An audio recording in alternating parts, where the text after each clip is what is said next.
Akan kasih-Mu yang akan mencicam kuasa setiap kami ya Tuhan. Haleluya.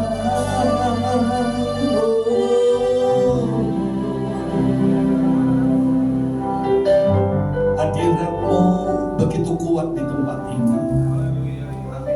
Ini bukti bahwa Engkau sangat mengasihi kami. Kehadiran-Mu membuktikan Engkau sangat mengasihi jemaat-Mu yang di tempat ini ya Tuhan. Sungguh kami bangga punya Allah seperti Engkau. Kami bangga menjadi anak-anak-Mu.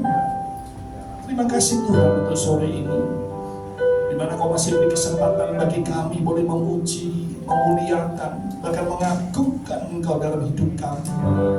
Terima kalau sore ini kami boleh mendengar sebagian kebenaran firman-Mu. Mari Tuhan berbicara buat setiap kami. Sampaikan isi hati-Mu, pakai hamba-Mu yang sudah Kau persiapkan. Taruh perkataan lidah bibir hamba-Mu untuk menyampaikannya buat setiap kami. Kuasai hati pikiran kami, kuasai ruangan ini. Roh Kudus, silakan Kau berkarya sebebas-bebasnya, melebihi suara hamba.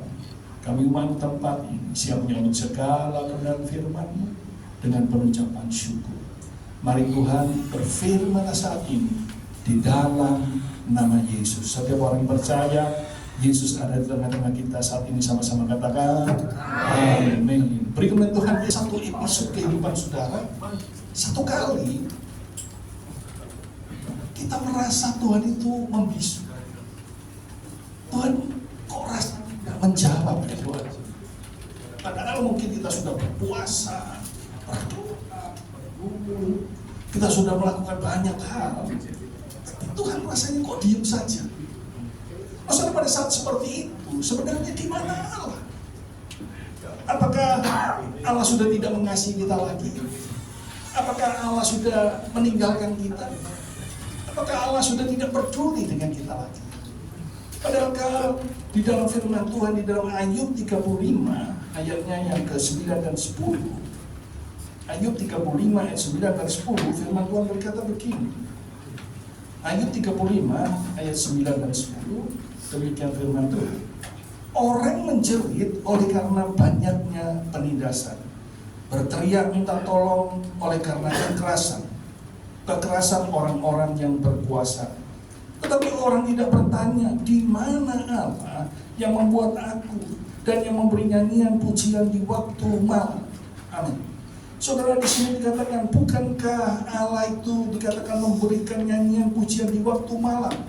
Waktu malam itu berbicara tentang ketika kita dalam membayang kelam, ketika kita mengalami hal-hal yang buruk, dalam pergumulan, itu bicara tentang waktu malam. Bahkan dikatakan di firman Tuhan ini, Dia yang memberi nyanyian pujian. Tapi kenapa? So dalam satu situasi, kondisi kita merasa, kenapa Tuhan tidak mendengar? Kenapa Tuhan membisu? Kenapa Tuhan diam saja?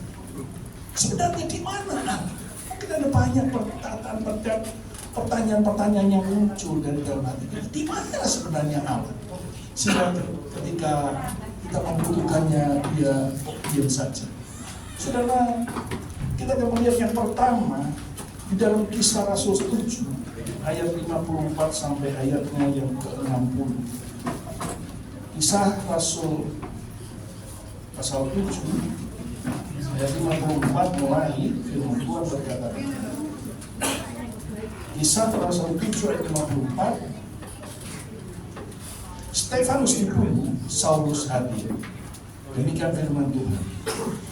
Ketika anggota-anggota mahkamah Agama itu mendengar semuanya itu, sangat tertusuk hati mereka. Maka mereka menyebutnya dengan katakan gini. Tetapi Stefanus yang penuh dengan Roh Kudus menatap ke langit, lalu melihat kemuliaan Allah dan Yesus berdiri di sebelah kanan Allah. Lalu katanya, sungguh aku melihat langit terbuka dan Anak Manusia berdiri di sebelah kanan Allah. Maka berteriak-teriaklah mereka dan sambil menutup telinga serentak menyerbu Dia. Mereka menyeret Dia keluar kota lalu melemparinya. Dan saksi-saksi meletakkan jubah mereka di depan kaki seorang muda yang bernama Saulus. Sedang mereka melemparinya, berkat Stefanus berdoa, katanya, Ya Tuhan Yesus, terimalah rohku. Sambil berlutut ia berseru dengan suaranya, Tuhan, janganlah tanggungkan dosa ini kepada mereka. Dan dengan perkataan itu meninggallah ia. Saudara, pada waktu Stefanus memberitakan kabar keselamatan, bukan pujian yang dia terima, tetapi saudara dikatakan Stefanus ini dirajam batu. Saudara bisa bayangkan kalau manusia dirajam batu, betapa sakitnya menderita. Nah, pertanyaannya adalah, di mana Allah pada waktu Stefanus dirajam batu? Kenapa Tuhan itu diam saja? Bukankah kalau kita mengingat pada waktu saudara Petrus misalnya, ketika dia ditangkap oleh Herodes dan dia akan dikorbankan setelah perayaan Paskah, Tuhan menolong Petrus. Malam-malam dibangunkan, ya, padahal itu dijaga dengan penjaga yang begitu banyak, tapi Tuhan meloloskan Petrus. Dia bisa keluar dari penjara dengan selamat. Bukankah saudara dikatakan Paulus dan Silas misalnya, ketika dia memberitakan kabar keselamatan kota Filipi, dia juga ditangkap karena dianggap memberitakan satu doktrin keselamatan yang berbeda dengan mereka yakini pada saat itu. Ditangkap, dipukuli, digebukin, dipenjarakan, di penjara yang paling bawah, dikerangkeng saudara, rantai kakinya, dirantai tangannya. Tapi itu pun Tuhan menolong. Tuhan melepaskan ketika Paulus dan Silas dia menyanyi memuji Tuhan malam-malam itu. Tuhan mendatangkan gempa atas tempat itu sehingga pintu-pintu terbuka. Rantai-rantai membelenggu tangan dan kaki Stefanus dan Silas, Paulus dan Silas itu terbuka terlepas. Tuhan menolong. Kita bisa mengingat tentang Daniel misalnya. Ketika dia tidak mau menyembah, dikatakan pada rajanya, dan dia dimasukkan dalam gua singa. Ternyata singa-singanya seperti singa ompong, tidak memakan dia. Tuhan menolong melepaskan Daniel. Kita juga bisa melihat Sadrak, Mesak dan Abednego. Ketika dia tidak mau menyembah patung emas yang didirikan oleh Nebukadnezar, dia dimasukkan dalam dapur api yang dipanaskan 7 kali lipat. Tuhan selamatkan dia. Tapi kenapa Stefanus pada saat dia memberitakan kabar keselamatan, dia tidak ditolong? Di mana Allah? Apakah Stefanus itu kurang berdoa? Apakah Stefanus itu kurang beriman? Kenapa Tuhan tidak menolong? Kenapa tokoh-tokoh yang lain sudah kita bicarakan tadi, mereka semua ditolong Tuhan? Sebenarnya di mana Allah pada saat itu? Firman Tuhan mengingatkan kita hari ini. Sudah kita baca Kisah Rasul 7, 50%. Ternyata Tuhan sedang ada di sorga. Yang pertama, ketika Tuhan rasanya membisu, rasanya tidak mendengar menjawab doa kita, di mana dia? Dia sedang ada di sorga. Dia sedang menyambut kehadiran Stefanus. Saudara, dikatakan di situ di dalam ayatnya yang ke 57 sampai 59, di situ dikatakan maka berteriak-teriaklah mereka yang sambil menutup telinga serentak menunggu dia. Mereka menyerahnya keluar kota, lalu melemparinya, dan saksi-saksi meletakkan jubah mereka di depan kaki seorang muda yang bernama Saulus. Sedang mereka melemparinya, Stefanus berdoa katanya, ya Tuhan Yesus, terimalah rohku. Jadi saudara, kita bisa melihat tadi dikatakan Stefanus ini, dia melihat Tuhan itu sedang berdiri di sebelah kanan Allah. Padahal kalau umumnya kita mendengar Tuhan itu duduk di sebelah kanan Allah. Tapi pada saat peristiwa Stefanus dirajam batu, Tuhan menyiapkan dirinya untuk menyambut Stefanus. Dia berdiri di sebelah kanan Allah. Kalau saudara menonton Indonesia Idol atau Asia Got Talent, di Indonesia Got Talent itu di televisi, ketika di panggung pertunjukan itu orang mempertunjukkan mungkin sirkus yang bagus, mungkin mereka menyanyi pujian yang bagus, atau tari-tarian yang sangat menarik. Maka saudara, ketika pertunjukan itu setelah selesai ditayangkan, sudah dipertunjukkan, semua penonton itu tanpa disuruh, mereka semua berdiri memberi tepuk tangan, aplaus yang begitu panjang. Itu yang disebut dengan standing ovation. Kenapa saudara? Karena mereka kagum dengan apa yang dipertunjukkan itu. Demikian juga dengan Allah. Pada saat Stefanus ini lempari dengan batu, dirajam dengan batu. Dikatakan firman Tuhan, Yesus berdiri di sebelah kanan Allah. Kenapa? Karena dia gabung dengan Stefanus. Padahal dikatakan, Bapa, ampuni mereka, karena mereka tidak tahu yang berbuat. Dikatakan, jangan tanggungkan dosa kepada mereka. Jadi saudara, di mana Allah ketika satu kali mungkin dalam episode kehidupan kita, dia merasa membisu, dia tidak menjawab doa-doa kita. Yang pertama, dia sedang ada di sorga. Kenapa saudara? Mungkin saja tugas daripada Stefanus itu sudah selesai. Kenapa saya katakan begini? Karena sudah kita baca, ternyata pada waktu Stefanus dirajam dengan batu, mereka meletakkan jubah dari Stefanus di depan seorang muda yang bernama Saulus. Saya percaya Saulus ini mungkin dia terheran-heran, mungkin terkagum-kagum. Apa yang menyebabkan orang ini, Stefanus, ketika dia dirajam batu, dia tidak marah, dia tidak berontak, dia tidak menyalahkan Allahnya. Siapa Allah ini semua? Karena bahkan dikatakan di sini, Tuhan janganlah tanggungan dosa kepada mereka dengan perkata tinggi meninggal lahir. Saya percaya Paulus ini orang yang pintar. Kalau seorang mungkin dikatakan dia itu seorang doktor, mungkin doktornya 7, karena aswa daripada Gemalai. Hebat orang pintar.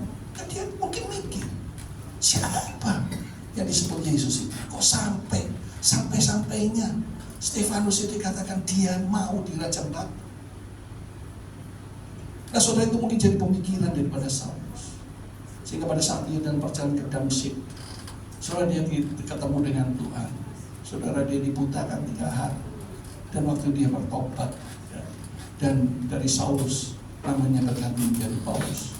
Dan Paulus ini dipakai Tuhan luar biasa. Hampir 2/3 dari kitab Perjanjian Baru ditulis oleh Rasul Paulus lewat ilham Roh Kudus. Jadi saudara, ketika Tuhan terasa membisu, rasanya diam saja. Di mana Allah? Bisa saja yang pertama dia ada di surga. Dia sedang mempersiapkan untuk menyambut kita, karena tugas kita sudah selesai dan digantikan oleh Paulus adalah seseorang. Dan ini dikatakan Stefanus digantikan oleh Rasul Paulus. Mungkin sudah karena rumahnya sudah jadi. Saya ingat satu kali di 22 September, saya catat di sini, 2019, sebelum COVID. Itu ayah mertua saya dari Jakarta tinggal di rumah saya di dekat sini hampir 10 hari. Biasanya nggak terlalu lama, 3-4 hari pulang. Ini bisa cukup lama. Nah hari Minggu itu dia pelayanan di gereja kami. Dia memang senangannya itu nyanyi.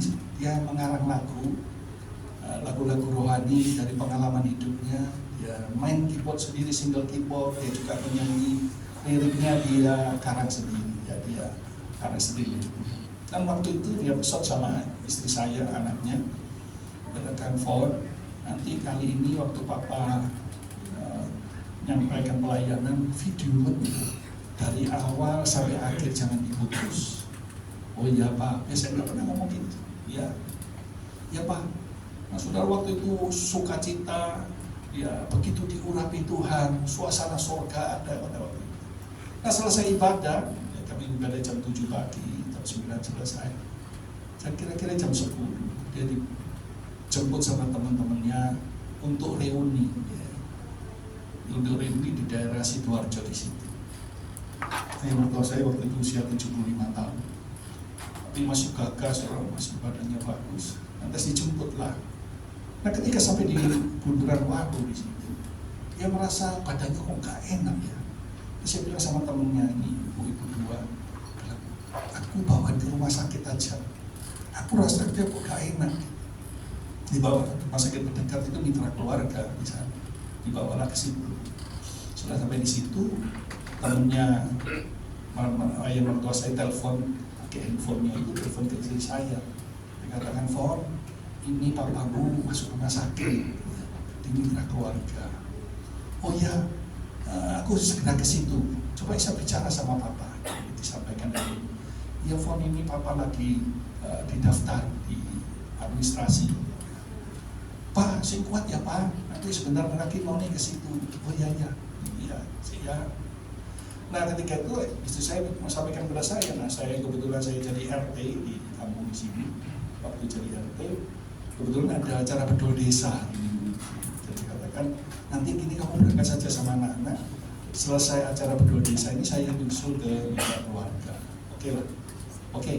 Nah saya selesai, saya ke sana, ternyata air mertuanya ada di ruang IGD, sedang dipakai injeksi itu, jantungnya itu ditekan-tekan ini. Waduh, katanya saya tanya misalnya sudah cukup lama, sehingga lihat itu waktu jeblok gitu. Itu jauh-jauh tulang rusuk pedot, ditekan-tekan gitu ya. Nah di sana itu saudara, istri saya gandeng saya, anak-anak saya katakan, Tuhan tolong, Tuhan tolonglah papa saya.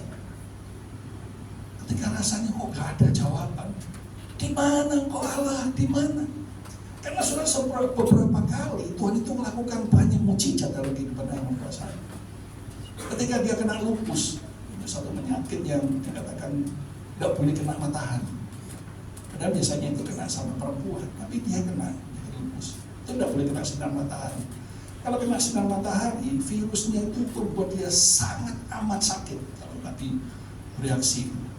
Padahal yang mertua saya ini seorang petinju, dia Thai boxing, orang yang kuat.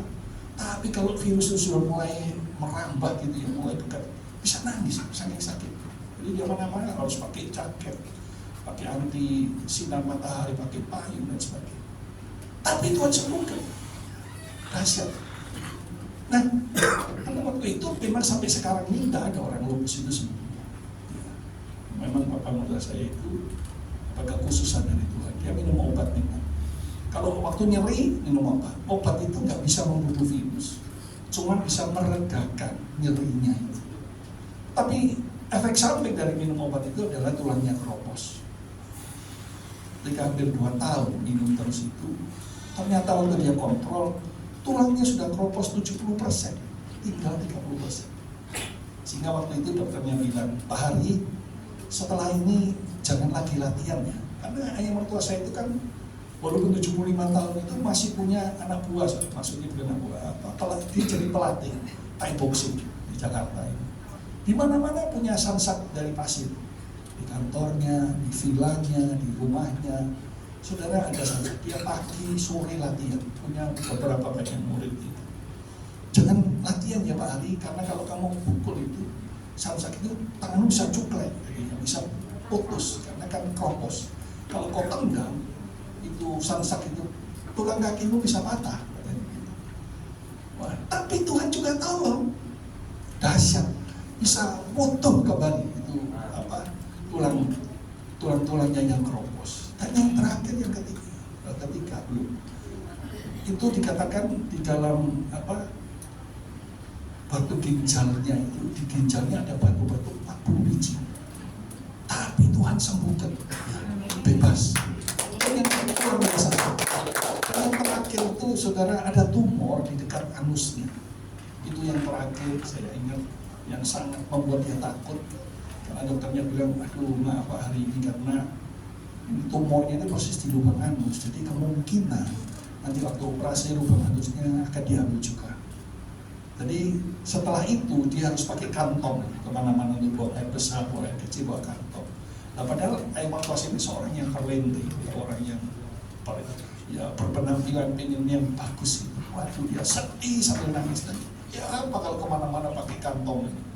Tapi waktu kami ke sana, saya istri, saya berdoa khusus untuk mereka. Tuhan sembuhkan, dahsyat, luar biasa. Ternyata setelah dibuka itu beda 4 cm, jadi dari lubang anus itu beda 4 cm, jadi nggak sampai kami diambil. Tuhan tolong. Tapi yang siang hari itu ketika kami berdoa, Tuhan tolong, Tuhan tolong. Tapi rupanya Tuhan tidak izinkan, dan yang mertua saya meninggal. Pada saat meninggal itu kami semua bersedih, terutama istri saya, anaknya. Nangis, di mana Tuhan, kemana kau nggak nolong? Kalau selagi sudah menolong, sekarang kau nggak menolong, gitu ya. Ketika dalam kesedihan itu, Tuhan ingatkan saya begini, ada satu taman, taman itu taman bunga, banyak bunga-bunga yang bagus yang ditanam semua. Satu kali waktu itu pemiliknya datang, dia bilang sama penjaga bunga, Pak penjaga, mana dari taman, seluruh taman ini bunga yang terbaik, yang paling mekar, yang paling wangi? Oh ada Tuan, kasih bawa ke situ, dia tunjukkan. Coba itu, petik bunga itu akan aku bawa, taruh di tempat yang sangat bagus. Nah saudara, Tuhan mengingatkan saya begini, ya. Demikian juga di dalam kehidupan kita. Mungkin saja saya berpikir, mungkin kerohanian ayah mertua saya pada hari itu adalah sedang baik-baiknya, sedang tinggi-tingginya kerohaniannya, sehingga pada waktu itulah Tuhan petik, Tuhan ambil. Karena seperti bunga itu, kalau tidak diambil hari itu, mungkin besok sudah layu. Demikian juga mungkin ketika ayah mertua saya itu mungkin tidak dipanggil pulang, bisa saja besok dia itu kena pengaruh duniawi, dia bisa jatuh imannya. Makanya hari itu dia dibawa pulang, karena rumahnya sudah jadi. Lalu saya bilang sama istri saya, Tuhan kasih gambaran seperti ini, relakan ya. Jadi ya sudah, kalau memang rumahnya sudah jadi, memang tugasnya sudah selesai.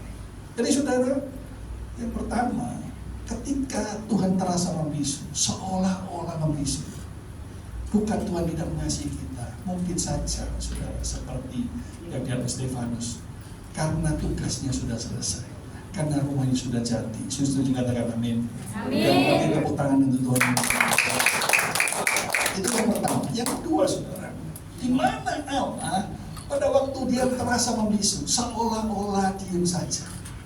Yang kedua saudara, mari kita baca di dalam Sefanya 3 ayat 16 sampai 19. Sefanya pasal 3 ayat 16 sampai 19, firman Tuhan berkata begini.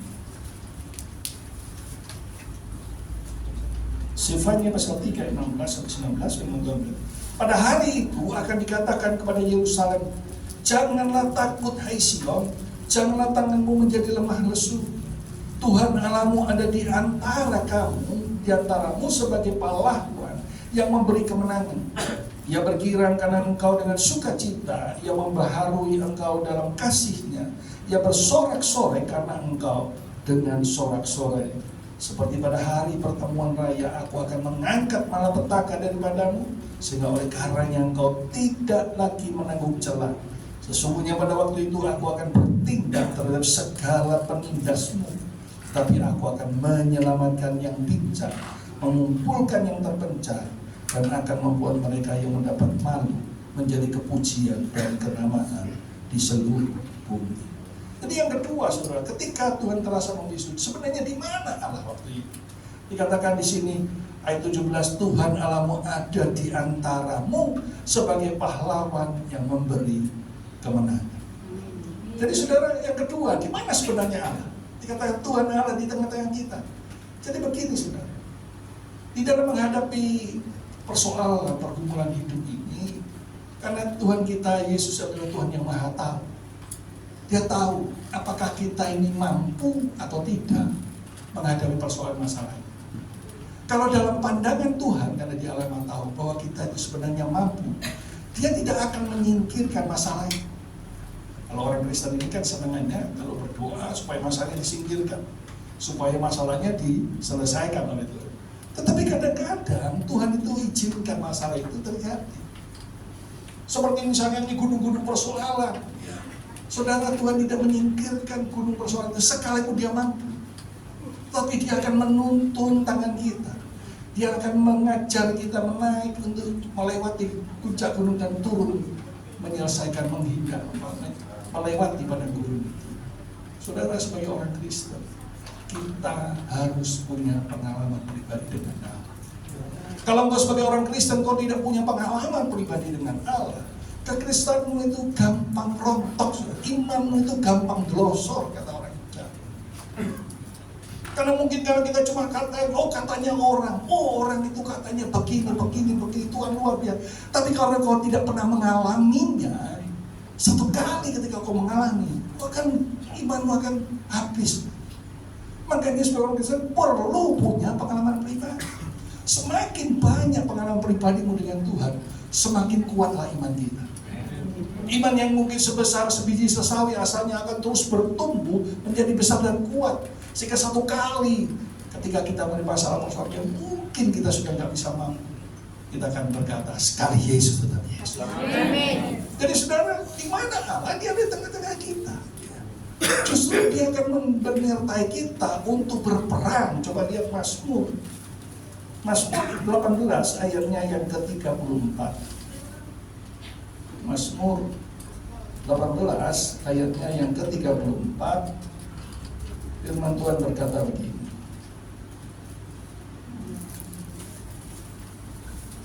Allah dialah yang mengikat pinggangku dengan keperkasaan dan membuat jalanku rata, yang membuat kakiku seperti kaki rusa dan membuat aku berdiri di bukit, yang mengajar tanganku berperang, yang mengajar tanganku berperang, sehingga lenganku dapat melenturkan busur tembaga.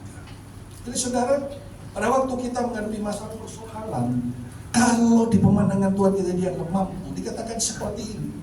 Ketika kita menarik busur itu, kita tidak menariknya sendiri.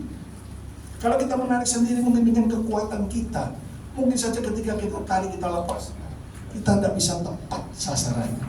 Atau mungkin tidak sampai pada sasaran karena lemahnya kekuatan kita. Tapi firman Tuhan ajarkan di sini, dialah yang mengajar kita berperang. Dia pegang tangan kita, dia bersama-sama dengan kita menarik busur itu.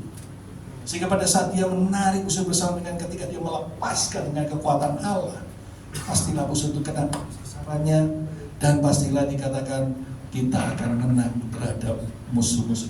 Dikatakan yang mengerti tepuk tangan itu. Jadi dia yang mengajari kita berperang. Jadi yang kedua, di mana Allah? Ketika dia terasa memisu, dia ada di tengah-tengah kita. Dia tidak membiarkan kita sendiri berjalan menghadapi persoalan, tapi dia mendampingi kita, menyertai kita. Kalau Allah di pihak kita, siapa lawan kita? Amin. Satu kali saya pelayanan diundang di Malang, KKR di situ. Memang rutin, kira-kira 3-4 bulan sekali saya diundang di situ, satu gereja. Satu kali ketika saya sampai di Malang, saya sampaikan firman. Waktu pulang itu ada seorang om ini cegat saya. Nih, tunggu sebentar nih. Om ngomong, ya apa om? Kenapa Tuhan itu tidak adil buat lo? Waduh, kok statementnya gitu, ini berat suruh. Si, kok bisa? Sebentar om, masuk lagi. Kalau saya sudah mau keluar dari pintu gereja, terus masuk lagi om. Katanya kenapa om kok sampai keluarkan statement Tuhan gak adil? Gini loh nih. Om ini kerja di pabrik panci, sudah bertahun-tahun. Awalnya om masuk itu bagian serabutan, apa saya jadi gahasakan. Sampai akhirnya terakhir om menjadi panci itu, om jadi kepala gudang. Jadi kepala. Semua berjalan dengan baik. Pemilik perusahaan itu, pabrik itu orang Kristen. Dan mungkin karena kaya, karena begitu banyak pabriknya, mungkin jarang nengokin pabriknya. Dipercayakan kepada orang-orang misalnya orang-orang Kristen jadi pimpinan di situ. Jadi dia cuma sekali-sekali saja kontrol. Mungkin ya kalau tutup mata, yang penting ada untung, bisa jalan, ya sudahlah kan gitu. Nah sampai satu kali dia katakan rupanya pimpinannya ini pensiun atau pindah gitu, diganti pimpinan yang baru, Kristen juga. Tapi yang kali ini dia katakan ini ngajak dia korupsi. Itu teman-teman daerah yang bagian di atas itu diajak korupsi. Jadi maksudnya gini, kalau misalnya pabrik itu produksi pancinya 20 kodi gitu, nanti dilaporkan cuma 10 kodi, yang 10 dijual dibagi-bagi. Nah harus melibatkan om ini karena dia penjaga gudang ya. Nah ketika diajak itu om ini gak mau. Dikatakan enggak, aku takut sama Tuhan. Ngapain Anda lakukan itu? Oh, bos kita itu baik. Selama aku kerja di sini, dia katakan Tuhan itu dikatakan pimpinan kita itu, bos kita itu nggak baik sama aku. Semuanya baik, dia baik juga. Ya, aku diberi kepercayaan. Bagaimana aku bisa mengkhianati dia? Nggak mau. Wah, karena om ini nggak mau, dan mereka juga takut ini. Wah, jangan-jangan nanti si om ini kalau lapor sama pimpinan bisa habis semua. Karena semua pada mau, tinggal dia yang nggak mau. Nah, dia dikata-katain munafik pak, kamu tuh penjilat lah, apa dan sebagainya, itu gak peduli. Nah, aku pokoknya gak mau. Nah, karena mereka sudah bingung gimana caranya, akhirnya mereka bersekongkol. Satu kali ketika Om ini pulang dari pabrik itu, kan di security ada penjagaan. Ketika diperiksa tasnya, ada barang pabrik di dalam sana. Memang dijebak, barang itu dimasukkan ke dalam tasnya. Nah, waktu diperiksa, loh ini kok ada barang pabrik kamu bawa? Oh, kamu mencuri ya? Tadi bilang, loh aku nggak tahu. Siapa yang naruh? Aku nggak bawa kok katanya. Nah, ini buktinya ada di sini. Kamu di dalam tasmu. Nah, karena memang sudah sekongkelan, mereka semua pada datang. Oh ya, kamu ini pencuri, kamu ini munafik. Kelihatannya aja jujur, padahal kamu ini juga pencuri dan sebagainya. Karena tidak bisa dibuktikan juga. Semua barangnya ada di sini. Akhirnya disidang. Pimpinannya datang, pimpinannya juga tidak bisa bilang apa-apa karena faktanya di tas itu memang ada barang pabrik. Akhirnya dipecat. Makanya dia katakan, kenapa Tuhan gak hadir sama aku? Om ini jujur, takut sama Tuhan, disuruh korupsi gak mau, tapi malah Om yang dipecat. Sedangkan itu pimpinan orang-orang sekarang sampai sekarang itu masih mereka berada di pabrik itu, mereka tetap mengoperasikan, menjalankan pabrik itu. Kenapa Tuhan gak hadir buat saya? Nah, saya bilang begini loh Om, bukankah firman Tuhan berkata, satu rambut di atas kepala kita lepas tanpa seizin Tuhan tidak akan terjadi. Jadi kalau hari ini Tuhan mengizinkan Om dipecat, mungkin saja hari ini kau tidak tahu kenapa alasan. Tapi percayalah, nanti dalam perjalanan waktu kau akan tahu. Oh, maksudnya Tuhan itu begini. Jadi Om tetap aja rasa dia dalam beribadah, jangan murtad ya Om, saya katakan. Om di gereja apa pelayanannya? Om ini berdoa nih. Ya oke, tetap berdoa ya Om. Jangan murtad, pokoknya tetap berdoa. Ayo setelah Tuhan, saya doain Om ini, setelah itu saya pulang. Tetap setia ya Om, oke. Nah 3-4 bulan kemudian saya ketika diundang lagi di situ. Om ini waktu saya pulang panggil saya, Nim, tolong nih. Tunggu. Ada apa Om? Saya kata, waduh nih, ternyata Tuhan itu luar biasa. Tuhan itu baik nih. Saya bilang dalam hati, kebiyen itu Tuhan nabi ini. Yang tidak baguskan kita, yang tidak setiakan kita. Ya gimana ceritanya Om? Ya cerita.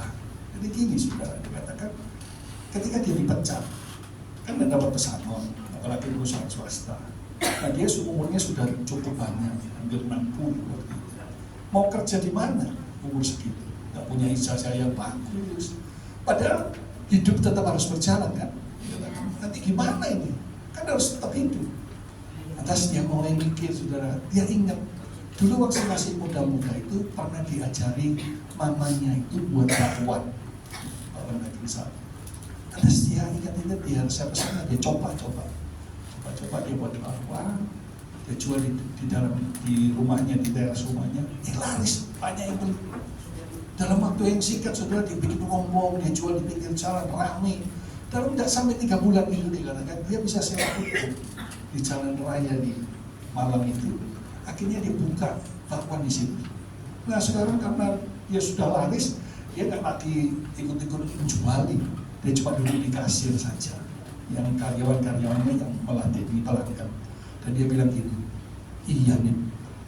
Dia katakan, kenapa ya? Kok tidak dari dulu-dulu Tuhan itu mencat saya? Kenapa Om? Soalnya saya sebagai jual bakwan, hasilku tuh jauh lebih banyak dari aku jadi kepala gudang. Gitu. Nah itu tangan dari Tuhan.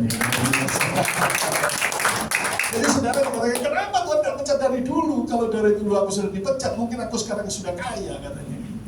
Jadi saudara dari situlah, akhirnya saya bilang, nah itulah kenapa Tuhan izinkan Om dipecat? Karena Tuhan tahu masa depan Om itu ada di tangan Tuhan dan Tuhan menyediakan yang terbaik. Nah saudara di sini kita belajar. Kadang-kadang di dalam kehidupan kita Tuhan terasa diam, kekayaannya membisu. Tapi sebenarnya Dia sedang ada di tengah-tengah kita, berperang bagi kita. Kalau Tuhan di pihak kita, siapa lawan kita? Yang kedua, yang ketiga, yang terakhir, di mana Allah ketika dia terasa membisu, ketika dia seolah-olah membisu, seolah-olah diam saja ketika kita berdoa berseru-seru kepada Tuhan. Yang ketiga, saudara, mari lihat di dalam Keluaran 14. Keluaran 14 ayat 13 dan 14. Keluaran 14 ayat 13-14, firman Tuhan berkata begini. Tetapi berkatalah Musa kepada bangsa itu, janganlah takut, berdirilah tetap, dan lihatlah keselamatan dari Tuhan yang akan diberikannya hari ini kepadamu. Sebab orang Mesir yang kamu lihat hari ini tidak akan kamu lihat lagi untuk selama-lamanya.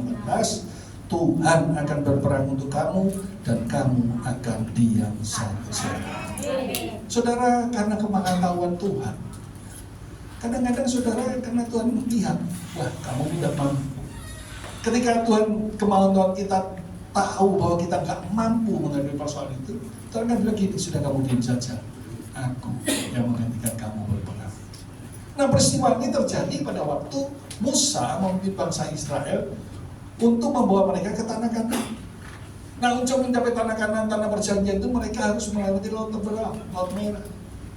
Nah, itu kan begitu lebar, lebih dalam, dan arusnya keras, dan tidak ada transportasi apapun yang bisa membawa mereka untuk nyebrang. Tidak ada perahu, kapal yang cukup besar karena 2-3 juta orang di bawah pimpinan Musa. Nah, kalau kita mau lewat nggak bisa. Tapi mundur juga rupanya nggak bisa. Karena apa? Karena Firaun ini nggak terima gitu ya. Karena apa? Mereka sudah dilepaskan cuma mungkin istri-istrinya, ya, perwira-perwira atau mungkin istri orang-orang Mesir pada itu mungkin ngamuk sama suami-suaminya. Kenapa orang Israel kok dibebaskan? Nanti siapa yang ngasih makan ternak-ternak kita? Siapa yang menimba air buat kita? Mungkin siapa yang bersihkan rumah? Karena selama ini kan sudah 400 tahun bangsa Israel itu menjadi budak di tanah Mesir. Nah, karena itu terus roweng gitu ya, akhirnya stres mungkin suami-suami, ya, termasuk Firaunnya, ayo kita kejar kembali. Mereka bawa 600 kereta berkuda dengan pasukan lengkap. Maksudnya apa? Untuk kalau mereka ketemu bangsa Israel, maka bangsa akan ditarik kembali Surgula. Kalau mereka nggak mau, ya di saat ketemu, ya dibunuh di situ. Jadi saudara, pada waktu mereka nggak bisa nyebrang, mereka di situ, rupanya Firaun dengan 600 kali sedang mengejar mereka. Itu kan pada bulu. Jadi mungkin karena sepi, nggak ada suaranya keras, gerubuk. Punya window mana-mana karena 600 kali berkuda. Wah, mereka terjepit sudah. Maju nggak bisa, mundur juga nggak bisa. Ya, kata pepatah bilang seperti makan buah si malakama. Kalau dimakan bapak mati, kalau tidak dimakan ibunya yang mati. Jadi bingung sudah. Nah, saudara, pada saat itu Tuhan mengerti. Karena kemahatahuan, wah, kamu tidak mampu rupanya. Sudah gini aja, kamu diam saja, aku yang menggantikan kamu berperang. Dan akhirnya apa, saudara? Suruh Musa ketukan tongkatnya, kasih tahu ke perahu, dan perahu itu terbelah menjadi 2, ada daratan yang kering di situ, dan akhirnya 2-3 juta orang yang bisa nyebrang di sana. Nah, saudara, ketika saya nyebrang, kan ini Firaun sedang ngejar. Tentu secara logika pikiran pasti mereka terkejar, karena mereka pakai kereta kan, dan mereka berjalan. Kalau orang-orang bangsa Israel berjalan, membawa bongkelannya, ada anak-anak mungkin ya, dengan ternak-ternaknya, pasti akan kesusul. Tapi Tuhan itu luar biasa, karena dia berperang melawan bangsa Mesir ini, maka ketika kereta di tengah laut yang jadi kering, semuanya terseok-seok, yang dibaca di rumah, rodanya ada yang patah dan sebagainya. Sampai ketika bangsa Israel sudah selesai menyeberang laut Tebal, lagi ketukan kembali. Waktu diketuk kembali dan air itu tertutup kembali, saudara. 600 kereta berkuda bersama pasukan termasuk Firaun, mereka tidak dilihat lagi oleh bangsa Israel. Tepuk tangan dulu. Jadi yang ketiga, di mana Allah, sudah? Yaitu saudara, Tuhan menggantikan kita berperang. Kita hanya diam saja. Amin, saudara. Saya ingat ketika gereja kami waktu itu kan di atas, ya. Kemudian atas berkat Tuhan, akhirnya karena cuma makin bertambah, kami dapat tanah di bawah, pindah di bawah. Yang sekarang seperti yang sekarang, kami ibadah di situ, tembus dari belakang sampai ke jalan raya. Nah, saudara, pada waktu itu memang kami pasti pinggir kali, ya, pasti pinggir kali. yang masih pinggir kali. Akhirnya saya bikin prengsengan, ya, karena memang tidak ada. Saya bikin prengsengan, saya kasih perkuatan di situ, kasih terucuk bambu karena itu pasti saya takut nanti roboh. Nah, rupanya bangunan di atas terucuk bambu pondasi yang saya buat kuat, tapi sebelahnya itu banyak rumah-rumah penduduk yang belum ada prengsengannya. Nah itu kalau ini kuat, kalau ada air yang mengalir, hujan deras bisa longsor. Karena saya rundingkan sama Pak RT, terus gini aja. Saya juga ada, karena beberapa jemaat tinggal di situ. Saya katakan, segini aja. Gimana kalau gereja yang membiayai, kita buatkan plengsengan. Ya, terus dari sana, nanti akhirnya sampai ke masjid dan itu bisa ke Kupat Indah, ya, Sungai Mas. Terus, mereka pada setuju. Oke, kalau gitu saya perintahkan tukang-tukang untuk membangun plengsengan. Rupanya karena kalau membangun itu kan tidak bisa besar kecil gitu ya. Saya ukur, saya hitung. Saya sarjana teknik sipil juga, saya juga pemborong asalnya. Saya hitung 2,5 meter itu cukup, lebar 2,5 meter, dalam itu nggak mungkin bisa meluap. Akhirnya saya bikin 2,5 meter rata, mengikuti arusnya air. Nah rupanya ketika mengikuti itu ada satu tanah penduduk di sana yang terpotong cukup banyak, karena dia menonjol, terpotong. Nah itu marah-marah. Pada waktu saya keluar dari rumah, waktu pergi, dia datang ke rumah saya, bawa celurit, orang yang tinggi besar, bremosnya tebel kayak gagangnya telepon. Wah, ngancam istri saya, nih, Bapak Yuli, nih, kandhanono bojomu ya, ojo otek-otek tanah kali, nek kepengin urip suwe, ojo otek-otek kali. Maksudnya, Nyonya, hati-hati bilang sama suamimu, jangan otek-otek tanah kali ini kalau kepingin hidup lama. Wah, istri saya kan tidak pernah diancam gitu, saudara. Ya takut bawa celurit, saudara, di situ. Derdek, saudara. Derdek itu sampai ketakutan, karena ngancam dia pulang. Ketika saya pulang, diceritai sama istri saya. Dedi, tadi tuh dipanggil Pak Raden, saudara. Karena mereka saya tebel kayak Pak Raden, sama yang unyil ini, saudara.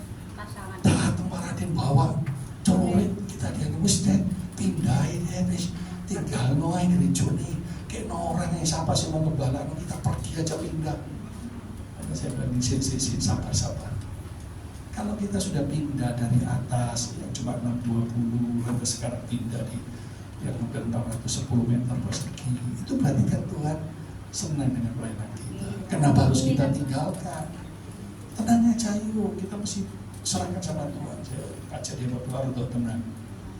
Tapi namanya trauma, dia itu sering beberapa kali setelah itu peristiwa ancaman itu, kalau malam tidur tuh tiba-tiba bangun sampai keringetan dingin, takut. Jadi kayak ini ada Pak Raden datang di tubuh berdek, keringetan buahnya. Terus saya bangun saya, karena saya doain, sudahlah tenang ya, malah anak belajar, percaya sama Tuhan, doa dina. Sudah tahu, ketika kami doa pagi, setiap hari ada doa pagi umat kami.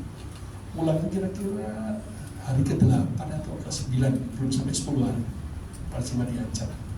Setelah pulang, saya dilapori sama ART saya, katakan, Tuhan, Pak Raden mati, Tuhan. Kok bisa lu tadi sore-sore ketemu, gak apa-apa itu. Iya, ini gak tahu kenapa tadi pagi-pagi tiba-tiba meninggal.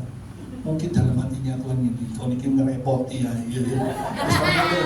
mulia itu cukup. Jadi saudara, karena dia tahu kita tidak bisa melawan Tuhan yang berperan di bawah kok iso yo mati kan, saudara kan juga heran.